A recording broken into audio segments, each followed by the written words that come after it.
जिस वर्ड से किसी कार्य के होने, किसी कार्य के करने का बोध होता है उसे वर्ब्स यानी क्रिया, हिंदी में से क्रिया कहते हैं।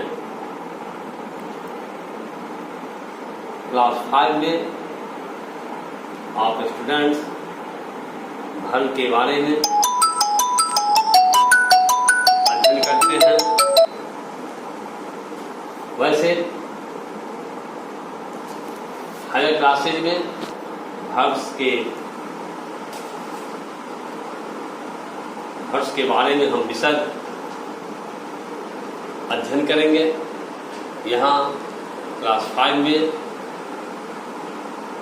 वर्ब के बारे में संक्षेप में हम वर्णन करते हैं, समझते हैं। अब एक एग्जाम्पल है कि किताब ने बात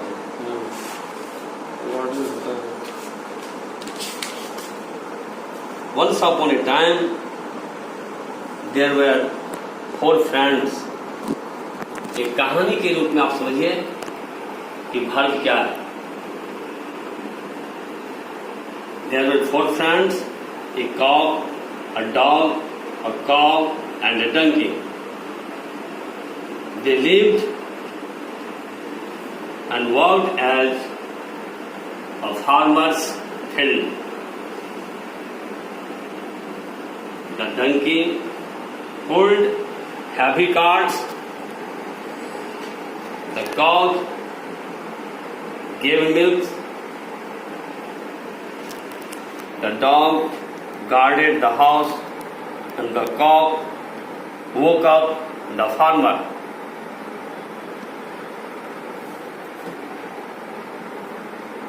After many years, the animals grew old. So the farmer decided to sell them to the butcher.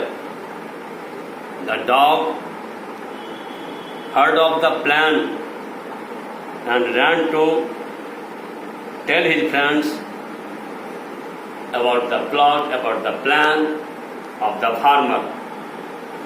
इस छोटे से कहानी में आपने क्या देखा कि एक किसान के पास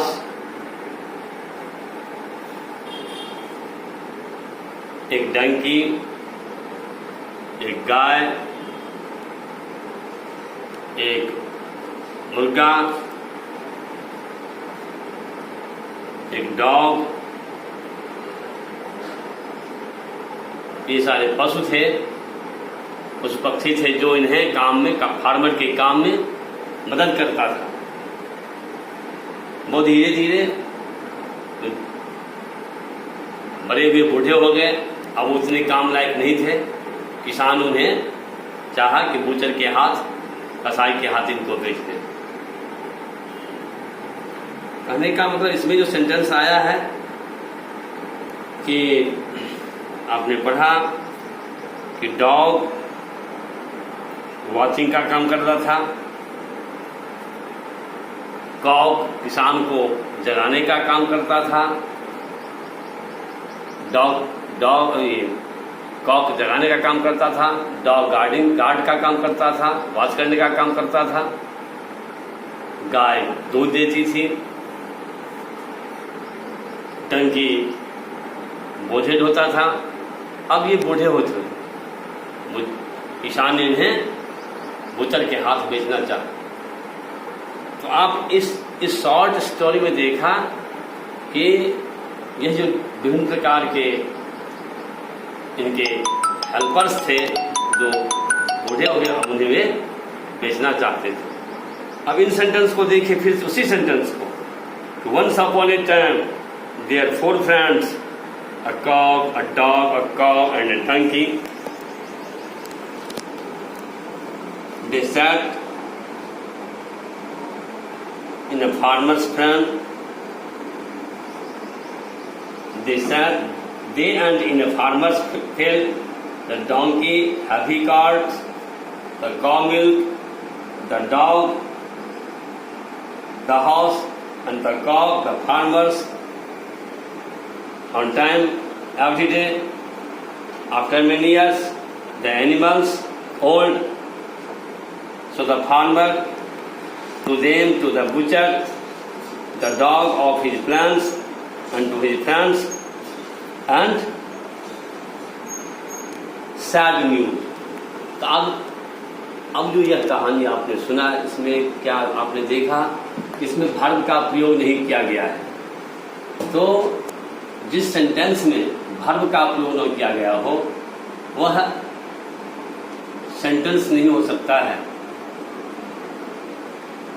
A sentence without verb is meaningless, अर्थात वह वाक्य जिसमें वर्ब का प्रयोग ही नहीं किया गया हो वह अर्थहीन होता है, वह सेंटेंस नहीं कहा जा सकता है। तो पहले मैंने आपको बताया कि अब वर्ब का definition, a verb is a doing word, a verb says about the subject के बारे में, नाउन के बारे में या प्रोनाउन के बारे में क्या करता है, यह वर्ब करता है। अब वर्ब के बारे में समझिए फिर again. What does verb tell us, या फिर what do verbs tell us, verb हमें क्या कहता है। अब वर्ब टेल्स अस, वर्ब हमें कहता है कि what a person does, what noun और प्रोनाउन और subject does in a sentence. For example, Amanda plays football.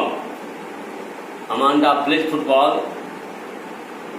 What does Amanda do? Amanda क्या करता है? तो plays. अब सेंटेंस से क्वेश्चन कीजिए कि what does the person or the used in a sentence does, sentence में जो सब्जेक्ट के रूप में प्रयोग किया गया वह क्या करता है, तो जो आंसर मिलता है वह वर्ब कहलाता है। फॉर एग्जाम्पल अगेन समझिए कि what a person does, for example Amanda plays football, Amanda क्या करता है, क्वेश्चन कीजिए व्हाट डज अमांडा डू, तो आंसर मिलता है play, so play is a verb in this sentence. Next example, what a person is, person for example Amanda is very happy today, Amanda आज बहुत खुश है। तो अमांडा के बारे में क्या कहा गया है कि is very happy, Amanda is very happy, तो यहाँ इज वर्ब हो गया। What a person of thing has, व्यक्ति या वस्तु के पास क्या है। For example Amanda has a new pair of shoes, Amanda के पास एक जोड़े सुंदर जूते हैं। तो यहाँ in the sentence has is a verb. The state in which a person और थिंग इज, किस अवस्था में कोई वस्तु या व्यक्ति है, यह बतलाता है verb. For all the examples you understood about the verb in the sentences. वैसे वर्ब के बारे में आप अगली कक्षाओं में और भी विशद वर्णन पढ़ेंगे। वर्ब जैसे principal verb, types of verb में हम पढ़ते हैं मेन वर्ब, या उसी को प्रिंसिपल वर्ब भी कहते हैं, मुख्य क्रिया, ऑक्सिलरी वर्ब और हेल्पिंग वर्ब, जिसे आप सहायक क्रिया कहते हैं, वो क्या है उसके बारे में भी पढ़ते हैं। अब हेल्पिंग वर्ब और auxiliary verb, for example Rohan was calling his friends for a picnic. यहाँ Rohan was calling his friends for a picnic में वाज है ऑक्सिलरी वर्ब, जिसे आप हेल्पिंग वर्ब भी कहते हैं, और कॉल प्रिंसिपल वर्ब और मेन वर्ब कहलाता है। हियर आपने देखा, here the word calling is the main verb and the word was is helping और ऑक्सिलरी वर्ब। उसके बाद फिर आप वर्ब के बारे में पढ़ते हैं, फॉर्म्स ऑफ वर्ब, वर्ब के रूप। The forms of verb changes to express the present, past और फ्यूचर। अब टेंस के अंतर्गत वर्ब के रूप को पढ़ते हैं। इन टेंस में, काल में वर्ब के there are 3 forms of verb: present form of the verb, past form of the verb, and past participle form of verb. These are called the forms of verb. For example, आप लिखते हैं write,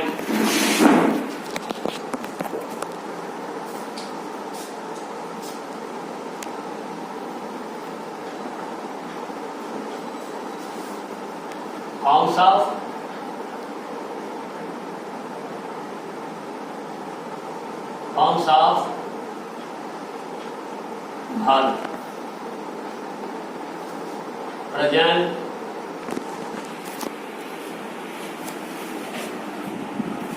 past,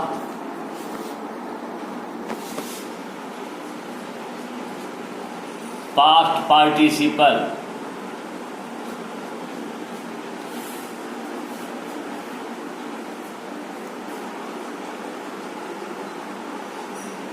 called,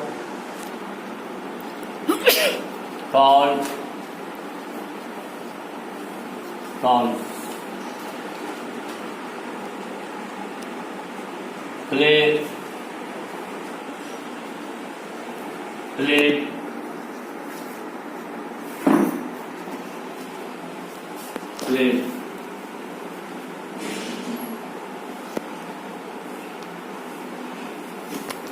write, wrote,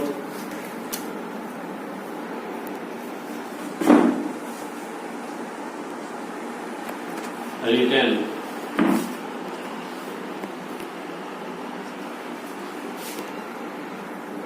know, knew, known.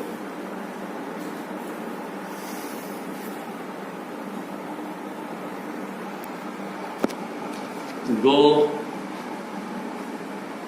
went, gone. So these are the different forms of verb: present, past, past participle. Students, there are also 5 forms of verb. verb के और भी 2 forms होते हैं। एक present, past और past participle के अतिरिक्त भी और भी फॉर्म्स होते हैं, जिसे कहते हैं प्रेजेंट पार्टिसिपल और एस और ES forms of the verb. Present participle में वर्ब के साथ आईएनजी होता है और एस और ES form of the verb में वर्ब के साथ एस और ईएस का प्रयोग किया जाता है। In this way, you understood about what is verb, different forms of verb used in tense. Okay?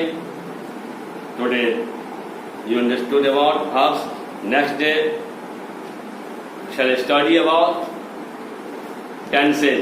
अब हम लोग अगले क्लास में टेंस के बारे में अध्ययन करेंगे। You, the students of class 5, work out the exercise based on textbook questions in your book. Also, remember about the forms of verb. There are some questions in your book. Fill in the blanks. So you will do the question in your notebook. Thank you.